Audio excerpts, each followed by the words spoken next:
Race Across America has been going on for 31 years this year. To kind of put it in perspective, most people have never heard of it. They've heard of the Tour de France. Race Across America is 30% longer than the Tour de France in half the time.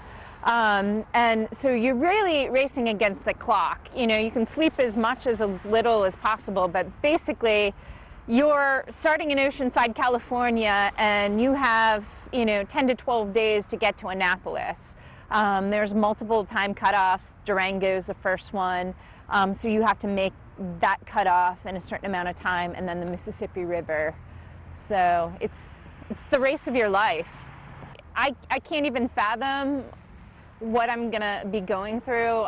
My crew, we have weekly conference calls, and my medical person said to me, I was listening to you talk the other day, and I thought that you were being naive. And she's like, but now I've decided that you're in denial. And I'm like, that's why I have you to think about what's going to happen to me. I don't want to think about what's going to happen to me now until it happens. So I think it's important to have people that are smarter than you taking care of you. So by me riding my bike across the country, I get to raise awareness to things that are near and dear to my heart. My father's a Vietnam vet. I grew up right down the street in Willowick. My dad helped found the 4796 VFW post.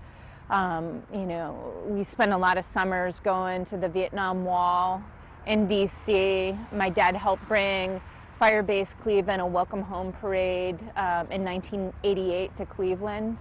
And about a year after the parade, my dad he just kind of started to drift away. And my dad was an accountant. He owned his own practice. He worked for the IRS. He was a respected, businessman. And, after the welcome home parade, he just checked out, and he started a life of homelessness that's lasted over 20 years. Being out there and talking about it, if you take a look at the back of my shirt, I'm riding for Andy Nowacki. Andy Nowacki was killed in Iraq in 2005, February 26th of 2005. And Andy was an amazing person. I never met him, but I've met his parents, and I've met a lot of the men that Andy served with. And their life has been altered by, being there, when Andy hit that roadside bomb, and those guys have PTSD, and how do we help them rebuild their life? It's by standing with them and saying, what, I didn't know Andy personally, but I recognize what an amazing person he was by his family and friends, and I think by me riding for Andy is a way to help other people heal.